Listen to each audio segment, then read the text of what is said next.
c'est le snooker, une variante très prisée du billard au Royaume-Uni. Le 5 mai 1980, la finale du championnat de snooker fut suivie par un habitant sur 5. Soudain, la diffusion fut interrompue pour révéler une scène inattendue. Des hommes, masqués en noir, prenaient d'assaut un bâtiment historique à Londres. Dans le monde d'avant le 11 septembre 2001, ce jour-là marquait aussi le 5 mai 80. Plusieurs terroristes avaient attaqué le bâtiment de l'ambassade à Londres, prenant une vingtaine de personnes en otage. Des millions de téléspectateurs étaient rivés à leurs écrans pour suivre le drame en temps réel. L'assaut du 5 mai devint ainsi l'épilogue d'une série tragique qui dura 6 jours, où les principaux antagonistes étaient des terroristes armés prêts à tout, et toute inaction face à leurs demandes pouvait signifier la mort des otages. Le souci était que les autorités britanniques refusaient toute négociation et que les forces de l'ordre du Royaume-Uni n'avaient jamais réalisé d'opération de libération complexe. Au cœur de cette situation tendue, on trouvait 26 otages, des hommes et des femmes d'époques et nationalités diverses. Ils s'exprimaient dans plusieurs langues et avaient des métiers ainsi que des visions de la vie variées. Cependant, ce qui rassemblait tous ces individus, c'était un puissant désir de survie parmi les millions de téléspectateurs qui observaient le siège de 6 jours. Personne ne pouvait anticiper l'issue de cette crise. Chaque seconde, chaque choix ou détail pouvait bouleverser le déroulement des événements. Comment les terroristes ont-ils pu attaquer un bâtiment diplomatique dans la capitale britannique? Quelles étaient leurs motivations? Que se déroulait-il à l'intérieur et autour du bâtiment assiégé? Et finalement, comment s'est conclue cette opération de sauvetage qui était sans précédent à l'époque? C'est l'histoire de la prise d'otage de l'ambassade à Londres qui a bouleversé le monde. Musique 6 jours, 15h30. Voilà la durée de cet événement marquant en 1980. Grâce à l'ampleur médiatique que cela a suscité, nous pouvons aujourd'hui reconstituer en détail, parfois minute par minute, les événements de chacun des 6 jours. Ce récit se présente comme un thriller palpitant, enrichi d'éléments de drame psychologique. C'était un test ultime pour tous les acteurs impliqués. La police, les preneurs d'otages, les journalistes, les politiciens et surtout les otages eux-mêmes. Chacun des occupants, face à ces conditions sans précédent, a réagi de manière variée. Cela se comprend. Il est impossible de savoir comment on agira dans une situation aussi dangereuse jusqu'à ce qu'on y soit confronté. L'ambassade d'Iran à Londres se trouve presque au centre, dans un endroit calme et serein. À proximité, un joli parc abrite un palais. La sécurité du bâtiment diplomatique est assurée par le constable Trevor Locke, âgé de 41 ans, légèrement en surpoids et affable. Il incarne le cliché du policier des blagues, aidant les personnes âgées à traverser la rue et extirpant les chats des arbres. La surveillance de l'ambassade, un travail excessivement monotone, lui convenait parfaitement. Quelques instants auparavant, la porte vitrée du bâtiment s'était ouverte, révélant Abbas Falahi, le concierge de l'ambassade. Ce dernier proposa à Locke une tasse de café chaud, fraîchement préparé. Bien que les policiers en service n'aient pas le droit d'accepter de tels gestes, avec la pluie qui tombait doucement à l'extérieur et une journée généralement morne en prévision, le gardien accepta. Musique. Trevor Locke aperçoit un jeune homme s'approcher des portes de l'ambassade. Un autre étudiant iranien venu demander un visa, pense le constable. Dans les mains du jeune homme se trouvait un objet sombre. Au même moment, Trevor comprend qu'il s'agit d'une mitrailleuse juste lorsque les détonations éclate. La tasse de café tombe, le verre de la porte se brise sous l'impact d'une balle. En reculant, le policier sent du sang couler dans ses yeux. Plusieurs individus armés font irruption dans le bâtiment, hurlant quelque chose en arabe et tirant en l'air. Trevor Locke parvient à appuyer sur le bouton d'urgence de sa radio. Une seconde plus tard, un terroriste lui arrache l'appareil de la veste et lui ordonne en anglais de se mettre contre le mur. Le policier réalise qu'il n'est pas blessé et que le sang sur son visage provient des éclats de verre tombés. À l'instant où les terroristes sont entrés dans le bâtiment, un peu plus de 30 personnes s'y trouvaient. Environ la moitié d'entre elles étaient des employés du ministère des Affaires étrangères iranien, tandis que l'autre moitié était composée de représentants de divers pays, venus à l'ambassade pour traiter des questions de visa, de permis et d'autres formalités administratives. Une partie des visiteurs, entendant les détonations, commencent à sauter par les fenêtres du bâtiment et réussissent à s'échapper. Le chef de la mission iranienne au Royaume-Uni, Gholam Afrouz, n'a pas vraiment cette chance. Il saute de son bureau, situé à 6 mètres de hauteur, et atterrit mal. L'ambassadeur se fracture plusieurs côtes et subit une commotion cérébrale, tandis qu'Afrouz reste étendu, immobile, dans la cour arrière de l'ambassade, jusqu'à ce que les terroristes ne le traînent à nouveau à l'intérieur. Au total, le bâtiment assiégé abrite maintenant 26 otages. Ceux-ci sont divisés en groupes, un groupe avec les femmes, un autre avec les hommes iraniens et un troisième rassemblant tous les autres hommes, dont des représentants de la Grande-Bretagne, de la Syrie et du Pakistan. Les otages sont fouillés. Par miracle, les terroristes laissent passer un petit revolver accroché à la ceinture de Trevor Locke sous plusieurs couches de son uniforme. Le constable hésite sur la signification de cette situation. Est-ce sa chance ou une menace pour sa vie? D'un côté, il pourrait utiliser le revolver au moment opportun. De l'autre, s'il devait être découvert, il court certainement le risque d'être tué. Environ 20 minutes après le premier coup de feu, la police réalise qu'elle est confrontée à une crise sans précédent. L'ambassade d'Iran est assiégée. Des otages se trouvent à l'intérieur. Mais combien sont-ils? Qui sont-ils et, surtout, quel était le but des terroristes et jusqu'où sont-ils prêts à aller? Tout cela reste flou. De nombreux agents de police se dirigent vers l'ambassade d'Iran. Leurs opérations sont supervisées par un haut responsable de Scotland Yard, Albert Dillow. Sa mission principale est d'établir le contact avec les terroristes et de clarifier leurs exigences. Le négociateur s'approche des portes de l'ambassade et crie d'une voix forte qu'il est un représentant de la police, disposé à engager le dialogue. Peu après, le visage d'un terroriste apparaît à la fenêtre, masqué par un foulard. Il tend un document au négociateur. Le texte est en anglais. Dans ce message, les preneurs d'otages commencent par s'excuser pour la situation avant d'affirmer qu'il s'agit d'une mesure contrainte. Ils se présentent comme des représentants de ce qu'ils appellent l'Arabistan, une petite région en Iran où réside une minorité arabe. D'après les terroristes, les autorités en place exterminent leur peuple et la prise d'otages de l'ambassade est une méthode pour faire pression sur le gouvernement iranien. Ils énoncent ensuite 3 exigences principales.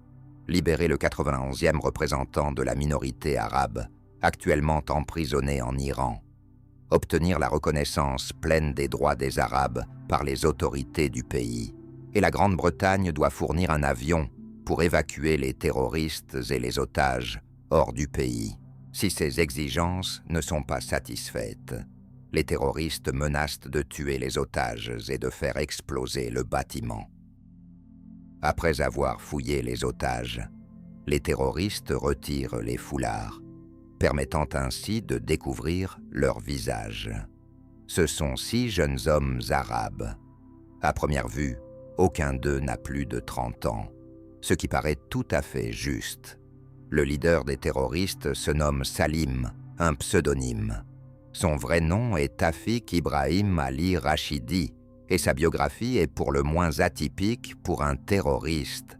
L'histoire de sa vie éclaire les motifs complexes du groupe, où se côtoient géopolitique, questions nationales, désir de vengeance et une certaine naïveté. Un an avant la prise d'otage de l'ambassade, en 1979, un événement s'est produit au Moyen-Orient que certains historiens considèrent comme l'un des plus significatifs du XXe siècle. La révolution islamique a eu lieu en Iran. Souvent, cet événement est représenté sur Internet par des photos avant et après. Des femmes sans hijab et en jupe courte avant la révolution islamique et l'inverse après. Cela est en partie vrai, mais la réalité était bien plus complexe. Le dernier monarque d'Iran, Mohammad Reza Pahlavi, était le despote privilégié par les dirigeants occidentaux au Moyen-Orient. Un leader moderne, disposé à coopérer et qui accumulait une richesse grâce aux revenus pétroliers. Cependant, Pahlavi était également un dirigeant autoritaire et implacable, réprimant les dissidences et les opposants politiques. Dans un pays dont la nationalité principale était perse, les Arabes formaient une minorité. Ils occupaient des zones riches en pétrole dans le sud-ouest de l'Iran. Pourtant, malgré cela, ils vivaient dans des conditions plus difficiles et avaient moins de droits et d'opportunités que les Perses. Tafik al-Rachidi a eu de la chance. Il est né dans une famille relativement prospère pour des Arabes iraniens et a pu intégrer un institut prestigieux à Téhéran. Le jeune homme maîtrisait 4 langues et, comme beaucoup d'étudiants, s'intéressait à la politique. Au départ, il participait à des manifestations contre le monarque Pahlavi. Après son renversement, des théocrates radicaux anti-occidentaux, dirigés par Sayyid Ali Khamenei, ont pris le pouvoir en Iran. Les Arabes d'Iran espéraient que le nouveau gouvernement accorderait, comme promis, une certaine autonomie à la région du sud-ouest du pays, qu'ils désignaient sous le nom d'Arabistan. Khamenei n'avait pas l'intention de répondre à cette attente et, au contraire, a renforcé son contrôle sur la région. Les nouvelles autorités ont commencé à réprimer de manière brutale les manifestations des Arabes. Le nombre de protestataires tués atteignait parfois plusieurs centaines. Le frère de Tafik a été tué par le nouveau régime, ce qui a agi comme un déclencheur pour lui. Cet homme intelligent et instruisé est devenu un combattant de la résistance. Il a suivi un entraînement dans une base en Irak. Le dirigeant de ce pays, Saddam Hussein, d'une part, sympathisait avec les Arabes, mais d'autre part, il recherchait à déstabiliser la situation sur le territoire de son adversaire iranien. C'est pourquoi il aidait à former des combattants et leur fournissait des armes. Avec de faux passeports, Tafik et 5 complices sont arrivés à Londres, où ils ont commencé leur opération le 30 avril. Sim Harris et Chris Krem, employés de la BBC, se sont rendus à l'ambassade d'Iran pour obtenir des visas. À présent, tous deux sont assis par terre dans l'un des bureaux, menacés par des armes automatiques. Une fois le premier choc passé, Sim Harris remarqua un détail intéressant. Les terroristes étaient habillés à la mode. Les jeans et les baskets semblaient avoir été achetés quelques heures auparavant dans une boutique londonienne haut de gamme. Et cela n'était pas loin de la réalité. La veille, les terroristes avaient fait du shopping et dépensé généreusement l'argent fourni par les organisateurs irakiens. En effet, aucun d'entre eux ne s'attendait à mourir. La moitié d'entre eux, tout comme leur leader Tafik, étaient bien éduqués et avaient perdu des proches dans la lutte contre le régime de Khamenei. Les combattants croyaient réellement que leur mission était noble et espéraient sincèrement que la Grande-Bretagne et l'Iran accepteraient leurs exigences dans les 24 heures suivantes. Ils n'auraient pas à tuer qui que ce soit et rentreraient chez eux en héros. Ce plan naïf n'était pas sans fondement. Dans les années 70, plusieurs prises d'otages dans des pays occidentaux s'étaient soldées de cette manière, les autorités concédant aux demandes des terroristes, ce que les combattants qui ont pris d'assaut l'ambassade à Londres n'avaient pas anticipé, c'était la personnalité de la première ministre au pouvoir. 1 an auparavant, Margaret Thatcher avait été élue. Elle convoque une réunion d'urgence pour discuter de la crise à l'ambassade d'Iran, bien que Thatcher ne soit pas encore surnommée la Dame de Fer. Sa réaction face à la situation révèle clairement pourquoi elle finirait par obtenir ce titre. La position de la première ministre est claire et inflexible. Les otages doivent être libérés, si possible pacifiquement et tous ensemble. Mais il n'est hors de question que les terroristes quittent le territoire britannique. Ils ont commis un crime sur le sol du pays et par conséquent, ils doivent être appréhendés ici même. Point final. L'officier de Scotland Yard, D. Lowe, se retrouve dans une situation délicate. Compte tenu des instructions de Thatcher, sa marge de manœuvre est très limitée. Les exigences des preneurs d'otages sont irréalistes et la police manque de l'expertise et des ressources nécessaires pour effectuer un assaut complet. C'est pourquoi Dallow tente de gagner du temps. Le représentant de la police, lors des négociations avec les terroristes, se positionne uniquement en tant qu'intermédiaire. Il affirme qu'il ne prend aucune décision de son propre chef et qu'il doit tout transmettre à sa hiérarchie. Cette tactique psychologique permet de gagner du temps de manière efficace et tous les retards peuvent être attribués à cette même hiérarchie. L'ambassade d'Iran est située dans un bâtiment adjacent à plusieurs autres. Des personnes sont évacuées des lieux pendant que la police, armée et accompagnée de chiens, sécurise le périmètre. Les toits des bâtiments voisins sont occupés par des tireurs d'élite. D. Lowe décide que l'assaut devra être lancé, quoi qu'il arrive, s'il découvre que les terroristes ont tué 2 otages. Une autre problématique à ce moment-là est que le nombre exact des otages, ainsi que leur identité, restent inconnus de la police. Pendant ce temps, la tension à l'intérieur de l'ambassade grimpe.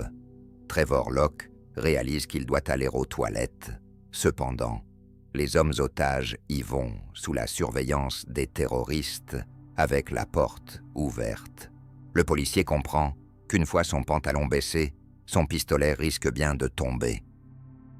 Étant donné que les preneurs d'otages menacent de tuer les otages en cas de non-respect de leurs exigences, il est difficile de prévoir leur réaction face à une arme cachée. C'est pourquoi Locke choisit de presque renoncer à l'eau et à la nourriture, essayant de tenir aussi longtemps que possible.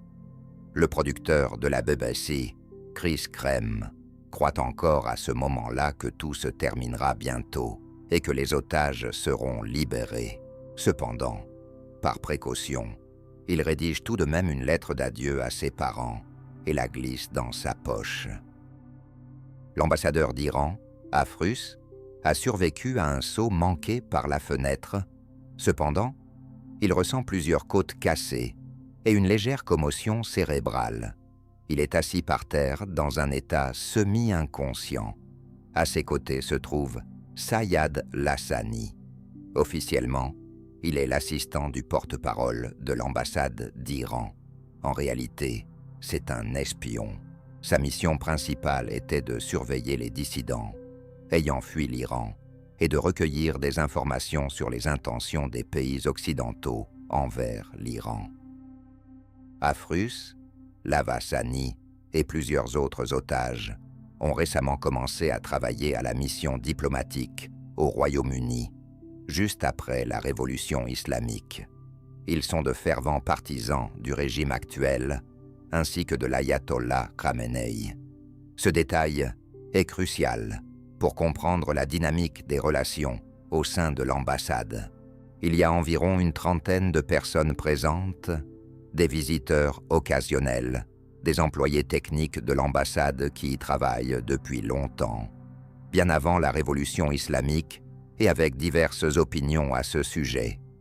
Ensuite, des partisans dévoués de l'ayatollah Khamenei, affectés récemment à l'ambassade, et enfin, des terroristes, farouches ennemis du régime iranien établi. Toutes ces personnes, dotées de valeurs totalement différentes, se retrouvent dans une atmosphère très tendue, au sein d'un espace confiné. C'est une représentation parfaite du concept de l'arme de Tchekhov. Et un spoiler, elle finira par tirer, bien sûr, plus tard. Malgré le caractère sans précédent de la situation et la forte pression psychologique, la majorité des otages endurent les événements calmement durant la première journée, en partie grâce à l'attitude des terroristes. Ceux-ci se comportent de manière assez polie, surtout avec les femmes et les hommes non iraniens. Les terroristes présentent des excuses pour le désagrément, nourrissent les otages avec des aliments qu'ils ont trouvés dans l'ambassade et proposent quelques médicaments de base si nécessaire. La situation est particulièrement compliquée pour l'une des jeunes employées de l'ambassade. Elle pleure en continu et perd parfois connaissance. Au départ, les otages demandent à la police d'envoyer un médecin. Ils refusent, car celui-ci pourrait simplement devenir un autre otage. Les employés expliquent aux terroristes que leur collègue ne se sent pas bien parce qu'elle est enceinte. Ce n'est pas vrai, mais cela aide néanmoins à obtenir un résultat. Un peu plus tard dans la soirée, les terroristes libèrent l'otage. À la déception de la police, elle ne se souvient absolument pas de ce qui s'est passé en raison du stress. Elle ne peut fournir aucune information utile sur les terroristes, leur nombre, leurs armes, leurs plans et autres. Outre les désaccords politiques, les personnes présentes dans l'ambassade sont également divisées par une barrière linguistique. L'arabe est la langue maternelle des terroristes, le farsi celle des Iraniens, tandis que les Britanniques parlent anglais. Certains des présents maîtrisent plusieurs langues, mais pas de manière parfaite. Dans ce contexte, l'un des otages les plus précieux devient Mustafa Karkouti, un journaliste d'origine syro-britannique, coincé dans le bâtiment de l'ambassade en raison d'un visa. Grâce à sa maîtrise de l'arabe et de l'anglais, Karkouti joue le rôle d'intermédiaire entre les terroristes, les otages et les autorités. C'est lui qui, sous la menace d'une arme, aide les terroristes à communiquer avec la rédaction de la BBC. Les otages informent les journalistes de l'objectif de la prise d'otages et de leurs exigences. Cette même information est transmise au ministre des Affaires étrangères iranien par l'ambassadeur Afrus, qui appelle via une ligne spéciale directement depuis l'ambassade. Il mentionne également que les terroristes menacent de tuer les otages si leurs demandes ne sont pas satisfaites. La réaction du chef du ministère des Affaires étrangères d'Iran est prévisible et catégorique. Il déclare que tout cela est une opération planifiée par la CIA, ce qui est faux, tout en impliquant l'Irak, ce qui est vrai. Le ministre affirme aussi que l'Iran n'a pas l'intention de négocier avec les terroristes, encore moins de satisfaire leurs requêtes. Tous les otages tués seront considérés comme de véritables martyrs, ayant sacrifié leur vie pour la révolution islamique. Pour les terroristes, bien que l'appel n'aboutisse pas, ils ne sont pas vraiment déçus, car ils misent sérieusement sur le fait que les autorités britanniques, sous la pression des médias, parviendront à un accord avec les autorités iraniennes pour répondre à leurs exigences avant la fin de l'ultimatum de 24 heures. Le lendemain risque d'être décisif. Tard dans la soirée, les terroristes demandent aux otages d'aller se coucher. Sous le couvert de la nuit, 2 fourgonnettes approchent d'un des bâtiments voisins de l'ambassade. En descendent une vingtaine d'hommes habillés en jeans, portant des casquettes et de grands sacs. Ils pourraient facilement passer pour un groupe de touristes, si ce n'était l'heure avancée de la journée. Ces hommes appartiennent à une unité militaire secrète, le service aérien spécial, abrégé en SAS. À midi jeudi, l'ultimatum des terroristes arrive à expiration. La position de la première ministre Thatcher demeure inchangée.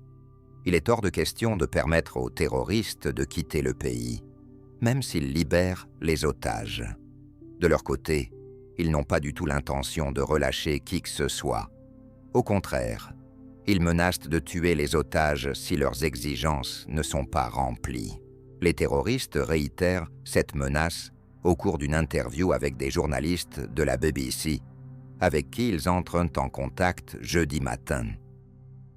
Pour les terroristes, obtenir une large couverture médiatique de leur action figure parmi leurs principaux objectifs. Cela leur permet d'attirer l'attention du grand public sur un problème de la région dont peu de gens ont entendu parler, en dehors de l'Iran. Pour Albert Dew, qui supervise les actions de la police autour de l'ambassade, la possibilité pour les terroristes d'utiliser des téléphones à l'intérieur du bâtiment constitue un problème. Idéalement, les forces de l'ordre devraient contrôler toutes les informations entrant et sortant de l'ambassade. Si la police est le seul canal de communication des terroristes avec l'extérieur, cela permettrait de mener les négociations de façon beaucoup plus efficace. C'est pourquoi Dew décide de couper toutes les lignes téléphoniques de l'ambassade, privant entièrement les terroristes de tout moyen de communication. Bien sûr, les terroristes sont informés qu'il y a eu des problèmes avec les communications et en échange, les négociateurs leur passent par la fenêtre un téléphone fonctionnel. Cependant, ce téléphone ne permet de contacter que la police. De plus, le nouveau téléphone est muni d'un court cordon, entraînant que les terroristes devront le garder au rez-de-chaussée. Par conséquent, une partie des terroristes sera également positionnée au rez-de-chaussée près de l'appareil. C'est un détail crucial lors de la planification de l'assaut. En utilisant le nouveau téléphone, les terroristes informent la police qu'ils libéreront un autre otage, Chris Kramer, producteur à la BBC. La nuit, il a éprouvé de vives douleurs abdominales. La diarrhée a commencé et depuis lors, il est resté allongé par terre, ressemblant à un homme à l'article de la mort. Des comprimés disponibles pour les terroristes lui ont été administrés, mais ceux-ci n'ont pas été efficaces.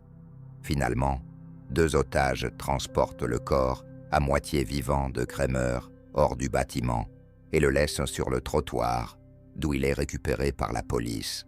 Dans l'ambulance, on se rend compte que le producteur de la BBC ne se sent effectivement pas bien, mais qu'il n'est pas dans un état critique. Toute la nuit précédente, il a intensément simulé son état de mort imminente. Étant donné que le précédent otage avait été libéré en raison de son état de santé, Kramer a compris que c'était sa chance. Il vivra une longue vie, mais jusqu'à la fin, il sera hanté par un sentiment de culpabilité d'avoir réussi à quitter le bâtiment vivant grâce à la tromperie. Cependant, grâce à son état de santé relativement bon, Kramer fournit immédiatement à la police de nombreux détails sur ce qui se passe à l'intérieur du bâtiment après sa libération. Il donne le nombre d'otages présents et décrit leur état. Il précise qu'il y a 6 terroristes, leur description, leur emplacement dans le bâtiment, les armes qu'ils détiennent, ainsi qu'une mention de grenades et de ce qu'ils ont dit au sujet d'explosifs plus sérieux que Kramer n'a pas vu personnellement. Il mentionne également qu'un gardien, Trevor Locke, possède un revolver caché à l'intérieur. Ce jeudi matin correspond aussi au moment où la situation de la prise d'otages à l'ambassade de Londres se transforme en une nouvelle mondiale. Des journalistes britanniques et internationaux commencent à affluer sur les lieux. La dernière fois qu'un tel afflux de journalistes s'était produit, c'était il y a 30 ans, lors du couronnement d'Élisabeth II. Certains représentants des médias arrivent dans des camions chargés des technologies les plus récentes. D'autres érigent de petites structures pour filmer sous un meilleur angle. Certains négocient avec les habitants des maisons voisines et filment ce qui se passe par les fenêtres. La prise d'otages à l'ambassade iranienne devient l'une des premières sensations médiatiques diffusées en direct à la télévision. Il reste 13 minutes avant la date limite annoncée par les terroristes. Le négociateur de la police informe les preneurs d'otages que le rétablissement des lignes téléphoniques est toujours en cours, mais cela nécessitera encore du temps. En échange, il propose de demander à sa hiérarchie l'autorisation de publier un communiqué de presse contenant les déclarations et exigences des terroristes pour les médias du monde entier. Tawfik accepte et prolonge l'ultimatum de 2 heures. C'est une petite victoire pour la police. Encore hier, le chef des terroristes semblait inébranlable dans sa détermination à mettre en œuvre ses menaces. Et soudain, il fait marche arrière. Certes, ce n'est pas une victoire totale pour la police, mais c'est indéniablement un avancé. L'ingénieur du son de la BBC, ainsi que l'otage Sim Harris, a commencé presque dès le début de la prise d'otage à consigner dans son carnet ce qui se déroulait à l'intérieur de l'ambassade.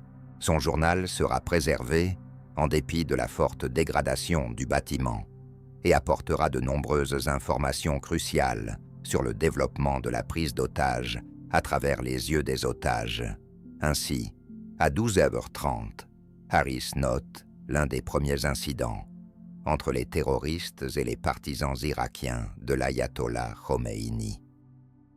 Tout d'abord, il y a l'ambassadeur Afrus qui se sent beaucoup mieux le 2e jour, ainsi que son attaché de presse, l'espion iranien Lavasani.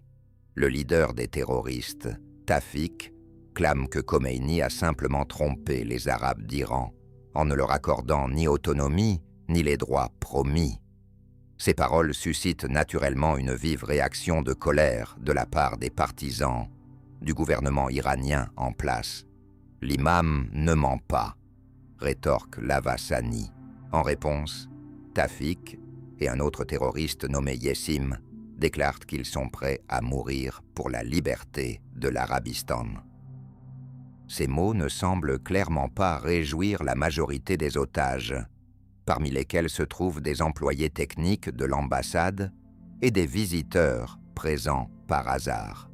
Qui qu'ils soient, ils ne sont manifestement pas disposés à mourir pour l'une ou l'autre des parties au conflit. Un nouveau délai de l'ultimatum s'est écoulé. Tawfik contacte les autorités par téléphone et annonce qu'il prolonge la date limite à 16h30. À ce moment-là, ils passeront sûrement à l'acte et la police en assumera la responsabilité. Bientôt, il rappelle et exige la livraison de 25 hamburgers dans les 5 minutes. L'officier d'Ilu ne peut s'empêcher de remarquer que la situation s'améliore. Les terroristes prolongent déjà les délais de l'ultimatum. Ils ont déjà libéré 2 otages et maintenant ils commandent de la nourriture. 5 minutes plus tard, le négociateur apporte un plateau de fast-food aux portes de l'ambassade. Il est crucial pour la police que les personnes à l'intérieur de l'ambassade soient rassasiées, non seulement les otages, mais également les preneurs d'otages, car des personnes affamées ne sont généralement pas enclins à négocier. Musique. L'influence positive des glucides simples se fait rapidement ressentir. À 16h45, les terroristes prolongent à nouveau le délai de l'ultimatum, maintenant fixé à 19h ans. Par tradition, ils ajoutent que les otages seront tués si les conditions ne sont pas respectées. Mais ce qui est le plus intéressant, ce sont les nouvelles exigences. Parmi celles-ci figure un avion à l'aéroport de Heathrow qui transportera les terroristes et les otages iraniens vers l'un des pays du Moyen-Orient. Les Britanniques, quant à eux, seront libérés à l'aéroport. Pour superviser le processus, les terroristes exigent la présence des ambassadeurs d'Irak, d'Algérie et de Jordanie. Un bus aux fenêtres occultées doit être amené au bâtiment de l'ambassade pour transporter les terroristes et les otages vers l'aéroport. Cela indique que la demande de libération de 90 prisonniers arabes détenus dans les prisons d'Iran a été annulée, selon des rumeurs. Certains d'entre eux auraient commencé à être exécutés en urgence, immédiatement après la prise d'otages à l'ambassade. Musique. Le constable Trevor Locke est le seul à n'avoir pratiquement pas touché au hamburger livré, se contentant de quelques morceaux de frites. Il continue de dissimuler son revolver. Locke s'approche de Sim Harris et lui murmure doucement qu'il pense peu probable que les terroristes soient autorisés à quitter le pays. En revanche, le leader des terroristes, Tafik, en est convaincu. Bien sûr, il n'est pas conscient à ce moment-là que sur ordre de Thatcher, les terroristes ne partiront nulle part, même si cela nécessite des négociations très longues. Le problème est que la patience du Premier ministre peut sembler infinie, tandis que celle des preneurs d'otages n'est certainement pas illimitée. Vers 19h, lorsque cela devient évident que les exigences des preneurs d'otages ne sont encore une fois pas satisfaites, le leader en colère, Tafik, jette par la fenêtre le téléphone fourni par la police. Au cours de la soirée du deuxième jour, la dynamique psychologique à l'intérieur de l'ambassade évolue significativement. Les relations entre les terroristes et les otages s'améliorent nettement, du moins avec la majorité d'entre eux qui ne sont pas de fervents partisans d'Atali Hamini. Tafik consulte fréquemment le journaliste Karkouti ou le policier Locke. Il leur demande de l'aide s'il doit traduire quelque chose en anglais, ou pour connaître, selon eux, la probabilité que la police satisfasse les exigences des terroristes. La partie féminine des otages se montre sympathique envers le preneur d'otages nommé Fauzi. C'est le plus poli de tous les terroristes et il essaye toujours d'aider les filles si elles ont besoin de quelque chose. Certains otages commencent progressivement à se poser des questions. Pourquoi la police fait-elle durer la situation ? Pourquoi ne fournissent-ils pas aux terroristes un bus ou un avion ? Certes, les preneurs d'otages peuvent être mauvais, mais leurs exigences sont au moins claires et compréhensibles depuis le début, contrairement au comportement de la police qui semble jouer à un jeu complexe et incompréhensible, rempli de tromperies. Dans la nuit, plusieurs agents des services secrets du SAS montent sur le toit du bâtiment de l'ambassade d'Iran. Ils effectuent une reconnaissance des lieux. Auparavant, durant la journée, la direction du SAS avait élaboré l'opération Nimrod dans le sous-sol d'un bâtiment voisin. Les militaires avaient plusieurs options pour l'assaut. Selon l'une d'elles, les otages seraient libérés depuis le bus, en route vers l'aéroport, sur le tarmac, ou même immédiatement après le chargement devant l'ambassade. La deuxième option consistait en un assaut direct sur le bâtiment lui-même. Différentes variantes existaient également. L'une prévoyait une approche directe et violente par les fenêtres et les portes, tandis que l'autre impliquait la descente des agents du SAS par des cordes depuis le toit. Selon l'un des responsables de l'unité, l'opération de libération ne se déroule jamais comme prévu, simplement parce que l'adversaire dispose de ses propres plans. Selon les estimations du SAS, les différentes options d'assaut offraient des chances de succès variées. Le taux le plus bas s'est avéré être de 5%, tandis que le plus élevé était de 40%. Des chiffres qui ne sont pas vraiment impressionnants. L'assaut à venir s'avère extrêmement risqué pour une autre raison. Le SAS étant une unité d'élite créée pendant la Seconde Guerre mondiale, ils avaient, au cours des 10 dernières années, été particulièrement actifs dans des opérations liées au terrorisme. Cependant, toutes les situations de prise d'otages dans l'histoire du SAS se sont conclues avant leur intervention. En d'autres termes, ils avaient minutieusement planifié l'assaut, mais celui-ci n'a jamais eu lieu. Cela signifie que l'assaut de l'ambassade d'Iran pourrait devenir leur première véritable mission. Sim Harris a remarqué par hasard, dans la nuit, que plusieurs terroristes lavent des sous-vêtements. Il a perçu cela de manière positive, car il est peu probable que des personnes préoccupées par la propreté de leurs sous-vêtements envisagent de mourir. Après quelques minutes, l'humeur de Harris change soudainement. Takvik informe les Iraniens que les terroristes s'apprêtent à en tuer un. Selon le leader, il souhaite donner une leçon à la police. Le terroriste accorde aux Iraniens la possibilité de choisir eux-mêmes leurs victimes. Ils ont 40 minutes. Trevor Locke ressent le poids du revolver à sa ceinture. Pourra-t-il l'utiliser au moment crucial? La question n'est pas tant technique que morale. En effet, au 3e jour de la prise d'otages de l'ambassade, il est évident que de nombreux otages présentent des symptômes d'une maladie bien connue. 7 ans plus tôt, des criminels avaient pris d'assaut un bâtiment bancaire dans la capitale suédoise, et plusieurs employés de l'établissement étaient devenus leurs otages. La crise avait duré 6 jours. Ensuite, la police avait pris d'assaut le bâtiment, et les preneurs d'otages s'étaient rendus. Mais pendant les jours passés avec les criminels, quelque chose d'étrange s'était produit. Ils avaient commencé à éprouver de la sympathie pour leurs ravisseurs. Selon certaines sources, l'une des femmes avait même développé des sentiments romantiques pour l'un des criminels. Ce phénomène a été désigné sous le nom de syndrome de Stockholm. Le délai de 40 minutes de l'ultimatum est écoulé. Pendant ce temps, l'un des otages iraniens a subi une crise cardiaque et se trouve à moitié inconscient au sol. Cependant, les terroristes n'ont pas encore mis à exécution leurs menaces de meurtre. Un correspondant de la BBC et un négociateur s'approchent de la fenêtre de l'ambassade. Les terroristes ont exigé la présence du journaliste, car ils ont désormais une demande supplémentaire, la diffusion de leurs déclarations sur les ondes de la BBC.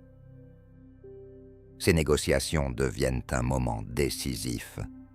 Désormais, le leader des terroristes, Takvik, se cache derrière un rideau, tandis que les visages des otages de Harris et Karkouti apparaissent à la fenêtre.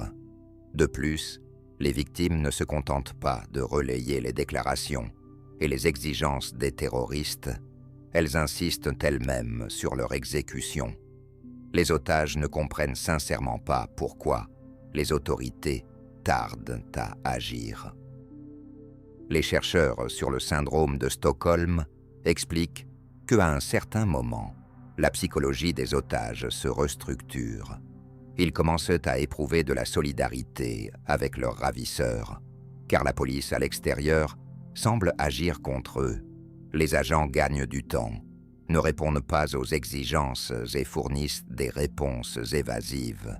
De plus, peu à peu, les otages réalisent que leur salut dépend avant tout des terroristes.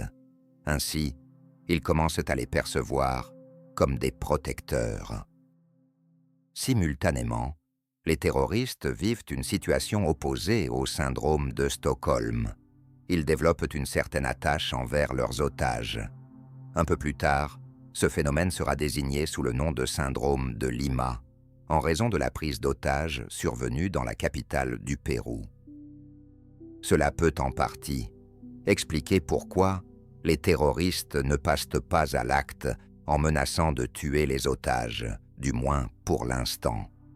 20 minutes se sont écoulées depuis que la police a remis aux terroristes un nouveau téléphone en échange de celui que Tagvik avait jeté.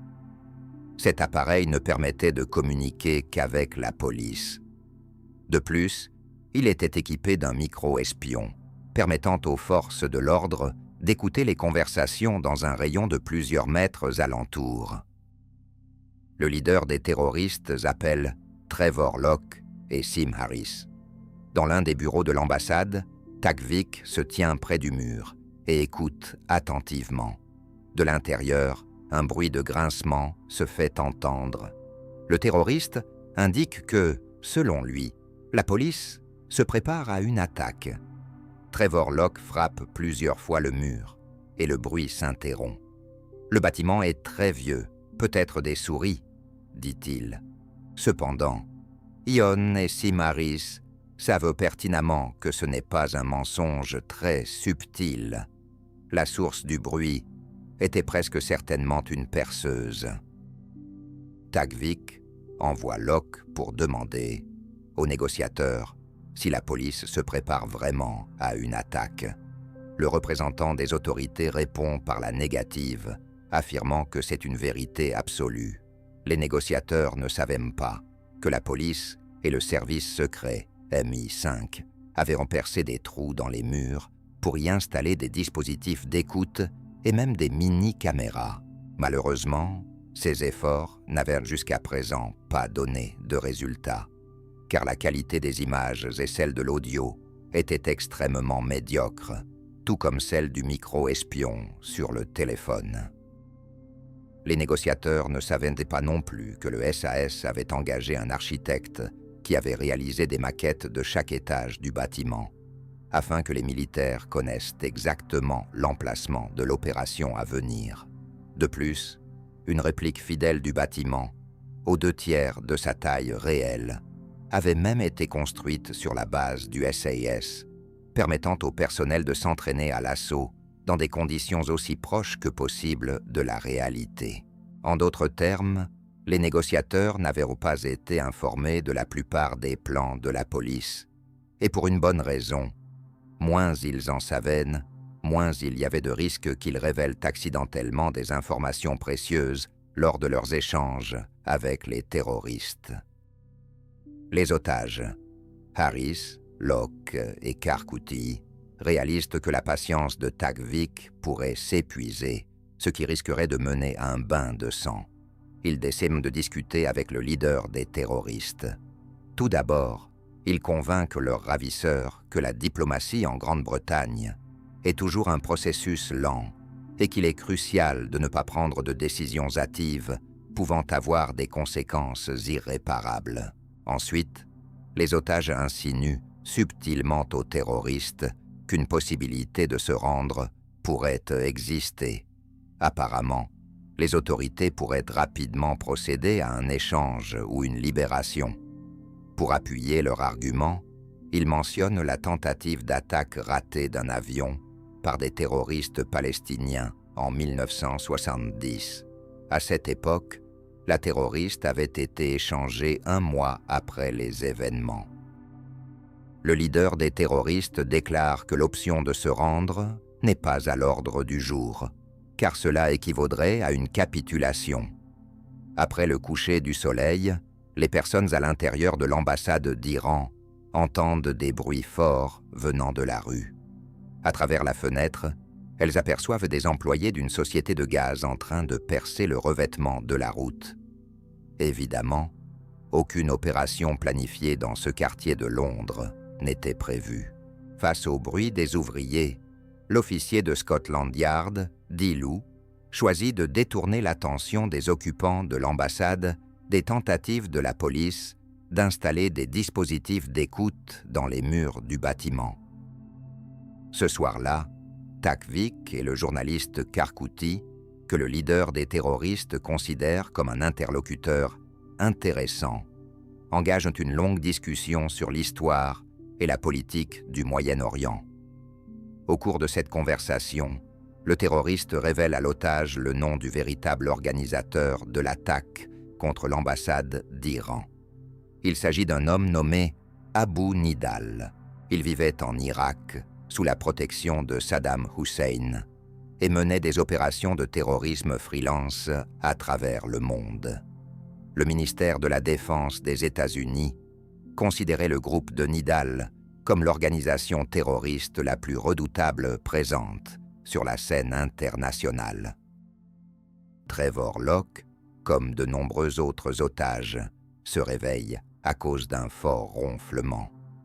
La source de ce bruit est un homme nommé Novobzada Gul. On peut officiellement le considérer comme le plus improbable de tous les otages.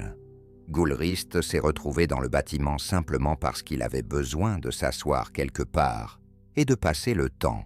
Pendant plusieurs jours, il a tenté avec acharnement de convaincre les terroristes de le libérer, arguant qu'il avait un billet d'avion et risquait de rater son vol.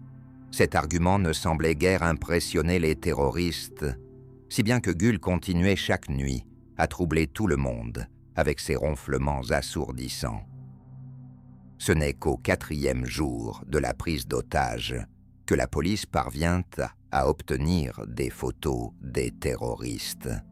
D'après les témoignages de l'otage libéré, Chris Kramer, des portraits robots ont été créés et envoyés à l'ambassade de Grande-Bretagne en Iran pour être comparés aux photos des demandeurs de visa.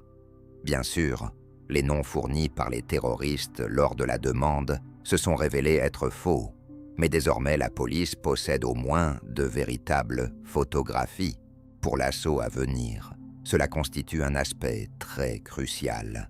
Les membres du SAS devront, dans des conditions extrêmes, séparer rapidement les otages des terroristes. Officiellement, tous les otages ont le même droit à la libération. Officieusement, le SAS établissait clairement ses priorités. Qui allait-il sauver en premier et qui en second? En tête de liste se trouvait Trevor Locke, un Britannique et agent des forces de l'ordre. En deuxième position figuraient tous les autres Britanniques. Les citoyens d'autres pays étaient classés en troisième position.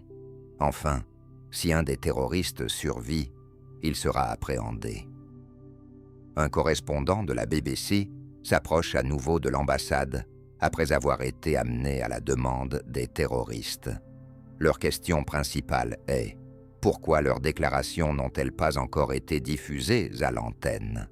De plus, les négociations du côté des terroristes sont guidées par l'ingénieur du son de la BBC, Sim Harris, qui crie littéralement sur son collègue par la fenêtre, ne comprenant pas pourquoi ils prennent encore leur temps. En réponse, ce dernier esquisse une réponse incompréhensible. Il semblerait qu'ils aient mal compris la situation. En réalité, à la BBC, tout a été parfaitement saisi. Simplement, les autorités ne souhaitaient pas diffuser les déclarations des terroristes à l'échelle nationale. Cependant, réalisant qu'une telle diffusion pourrait faciliter la négociation pour la libération de certains otages, la police entre en contact avec les preneurs d'otages. Ceux-ci demandent la libération de 2 personnes. Après réflexion, les terroristes acceptent. Les terroristes et les otages se rassemblent autour du récepteur radio. L'animateur de la BBC annonce qu'ils doivent interrompre la diffusion pour un communiqué important et lit ensuite, mot à mot, la déclaration des terroristes. Takvik, ses complices et même les otages se sentent ravis. Pour eux, c'est comme une victoire collective. Peu avant les nouvelles de 9 heures, Takvik, comme promis, a libéré l'une des otages. Il s'agissait d'une jeune secrétaire de l'ambassade prénommée Candy. Après avoir entendu la diffusion, le leader des terroristes se déclare prêt à libérer le deuxième otage. À la grande surprise de beaucoup, il s'agit de Novobzadagül, ce même visiteur aléatoire de l'ambassade. Une des principales raisons de cette décision a été le ronflement incroyablement fort de Gül, qui irritait tant les otages que les visiteurs. Après cela, Takvik contacte la police et exige qu'on leur apporte de la nourriture du meilleur restaurant persan de Londres. Ce soir-là, un véritable festin a lieu à l'ambassade. L'ingénieur du son Sim Harris note dans son journal qu'il s'apprête à se coucher de bonne humeur. Il croit que tout se terminera demain et qu'ils rentreront chez eux vivants. Hélas, ni l'un ni l'autre ne sera destiné à se réaliser. Le dimanche matin, une ambiance joyeuse règne à l'ambassade. Après la diffusion d'hier et un délicieux dîner, beaucoup se réveillent de bonne humeur. Les terroristes permettent même aux otages de se laver pour la première fois en 5 jours. Le constable Locke réalise qu'il n'a pas très bonne odeur. Pendant tous ces jours, il a gardé plusieurs couches de vêtements par crainte de révéler son revolver. Se laver sans se déshabiller est compliqué. Aussi le policier refuse poliment l'offre. En échange, Locke demande à l'un des terroristes de l'emmener aux toilettes. Là-bas, il explique qu'il a de sérieux problèmes intestinaux et qu'il apprécierait de pouvoir, à titre d'exception, fermer la porte. On lui accorde la permission. Ainsi, au 5e jour après la prise d'otage, se termine ce qui pourrait être qualifié de la plus héroïque constipation de l'histoire. La première moitié du dimanche s'avère calme. Les autorités britanniques rencontrent les ambassadeurs de plusieurs pays du Moyen-Orient, dont la présence a été exigée par les preneurs d'otages. Les représentants proposent diverses solutions pour résoudre la situation, y compris de fournir aux terroristes un avion pour quitter le pays. Les autorités britanniques font clairement savoir que cela ne se produira pas. Quant aux ambassadeurs, ils ne souhaitent pas s'impliquer dans cette affaire et se limitent à transmettre des messages d'une partie à l'autre. De plus, ils comprennent parfaitement que ce qui se passe à l'ambassade est une guerre par procuration entre l'Iran et l'Irak, dans laquelle personne ne désire s'immiscer. Ainsi, les discussions avec les diplomates des pays du Moyen-Orient se concluent sans résultat. Dans l'après-midi, le bâtiment de l'ambassade s'imprègne de la tension croissante du célèbre fusil de Tchekhov qui plane sur le conflit national. Les terroristes écrivent sur le mur plusieurs mots peu flatteurs à l'égard du gouvernement iranien en place, y compris en persan. Ainsi, les employés de l'ambassade peuvent lire la phrase « Mort à Khamenei ». L'ambassadeur d'Iran, Afrus, commence à hurler après les terroristes. Le plus intrépide d'entre eux, nommé Yessim, répond en criant et pousse Afrus. Un autre terroriste brandit une grenade en guise de menace. Un employé iranien de l'ambassade et espion, Lavassani, intervient dans la querelle. Il crie si fort qu'il est impossible de comprendre ce qu'il dit. Le journaliste Karkouti et d'autres otages s'efforcent de calmer la situation. Tout ce qui se passe est bien entendu par la police. Leur dispositif d'écoute, installé dans les murs, commence à fournir des résultats. Ensuite, ils entendent la voix du leader des terroristes, Takvik, qui appelle le journaliste Karkouti dans un bureau séparé. À ce moment-là, de nombreux otages pensent que Takvik a emmené Karkouti pour le tuer. Il n'est pas tout à fait clair pourquoi il a été choisi, car de bonnes relations s'étaient établies entre eux. Enfin, à la grande surprise générale, le leader des terroristes décide de libérer Mustapha Karkouti. Immédiatement après cette libération, la police l'interroge. Il fournit des informations très importantes sur ce qui se passe à l'intérieur de l'ambassade. Toutes ces données sont soigneusement analysées par les agents du SAS. Ils prennent la décision finale que l'assaut se déroulera à l'intérieur du bâtiment, et non dans le bus ou à l'aéroport. Ainsi, les témoignages de l'otage concernant l'armement des terroristes et leur position dans le bâtiment deviennent cruciaux. La nuit, les agents du SAS peaufinent les derniers détails de leur plan. Il est décidé que l'assaut commencera en soirée. À ce moment-là, les terroristes imagineront que la journée est sur le point de se terminer et qu'il ne se produira rien de sérieux par la suite. En d'autres termes, ils seront moins attentifs. L'ensemble de l'opération ne prendra que quelques minutes. Son succès reposera sur la préparation, la discipline et, surtout, un peu de chance. Le manque de sommeil a un impact dévastateur sur le corps et l'esprit. Irritabilité, hallucinations, difficulté à prendre des décisions, faiblesse et fluctuations d'humeur en sont quelques conséquences. Les services de renseignement de nombreux pays dans le monde utilisent depuis longtemps la privation de sommeil comme méthode de torture efficace.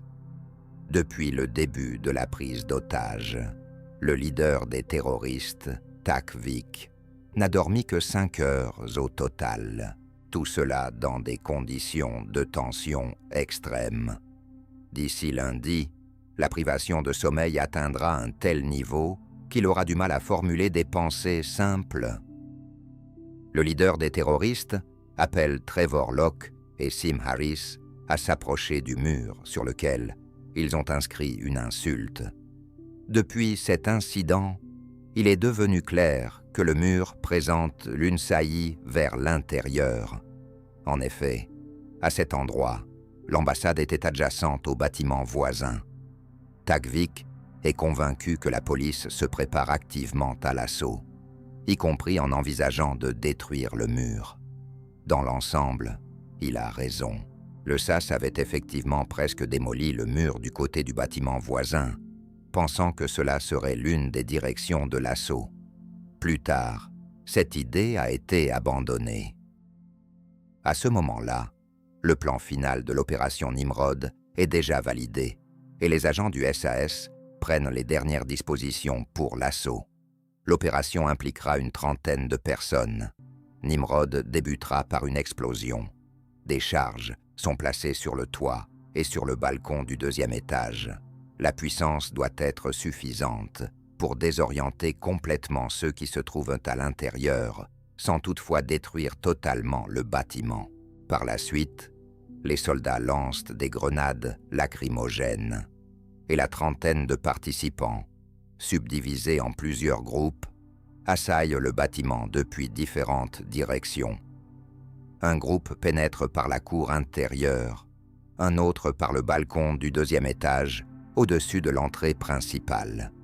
Les autres équipes entrent dans le bâtiment par le toit, à l'aide d'échelles de secours ou de cordes. Les soldats du SAS mémorisent attentivement la disposition des pièces à l'intérieur, ainsi que les photos des terroristes et des otages. Ils devront décider en une fraction de seconde de tirer ou non sur une personne, le tout dans des conditions de faible visibilité en raison des grenades lacrymogènes. Le chef d'équipe du SAS donne des instructions claires à ses hommes, leur précisant que leur objectif principal est de sauver les otages. La vie des terroristes doit être préservée autant que possible, mais si un agent du SAS ressent la moindre menace de la part d'un terroriste, il doit ouvrir le feu immédiatement. Après de nouvelles négociations avec la police, qui une fois de plus n'ont pas fourni de réponse claire aux demandes des terroristes, ces derniers emmènent le porte-parole arabe et espion Saïd Lawassani dans une pièce séparée. Il n'y a pas de nouvelles de lui pendant environ 30 minutes. Ensuite, les otages entendent plusieurs coups de feu. Peu après, Tagvik apparaît et annonce que Lawassani a été tué. Ce schéma se reproduira toutes les 40 minutes. Les terroristes tueront une personne à la fois tant que les autorités ne satisferont pas toutes leurs exigences. La police entend également les tirs grâce à la surveillance. L'opération du SAS n'est pas encore prête. Ils doivent donc gagner du temps, tout en veillant à ce que les otages restants ne soient pas blessés. Le ministre de l'Intérieur rédige une lettre aux terroristes, mais le message ne contient rien d'autre que des formulations vagues. Il n'y a aucune réponse aux exigences des preneurs d'otages. Le Britannique Ron Morris, employé comme intendant à l'ambassade d'Iran, est maintenant otage. Dit à l'agent de police Locke qu'il pense que l'assaut commencera aujourd'hui et qu'il vaudrait mieux ne pas enlever ses chaussures par précaution. À ce moment-là, Trevor Locke touche son revolver. Peut-être est-il temps de s'en servir, se dit-il. Les agents de police en charge de la surveillance interceptent une conversation entre deux terroristes en arabe. « Nous devons agir avant l'aube », déclare le premier. « Il faut tuer 2 ou 3 otages », répond le second. « Non, d'ici 10 heures du matin, nous tuerons tout le monde », rétorque le premier. 10 minutes plus tard, le commandant de l'équipe du SAS annonce qu'ils sont en état d'alerte complet et attendent l'ordre de lancer l'opération Nimrod. Un bruit assourdissant secoue le bâtiment de l'ambassade d'Iran. L'opération Nimrod va se dérouler au cours des minutes suivantes. Tout cela est retransmis en direct par les chaînes de télévision. Des millions de téléspectateurs n'ont jamais été témoins d'un tel spectacle. D'abord, l'un des groupes du SAS descend du toit en rappel sur le balcon du 2e étage côté cour arrière. L'un des soldats se retrouve coincé dans la corde et pend au-dessus de l'ouverture de la fenêtre d'où jaillit une flamme. Après l'explosion, il crie à ses camarades en haut de couper la corde. Il tombe alors sur le balcon et le groupe s'engouffre à l'intérieur. Plusieurs militaires sautent dans le bâtiment à travers le toit en verre qui vient d'être explosé. D'autres entrent par l'entrée arrière. À l'intérieur, une fumée dense et suffocante emplit l'air. Tagvik se tient près du téléphone. La police l'a distrait avec des négociations au moment de l'explosion. Le leader des terroristes raccroche et se précipite dans le couloir. Trevor Locke se tient là, et pendant quelques instants, les deux hommes se croisent du regard.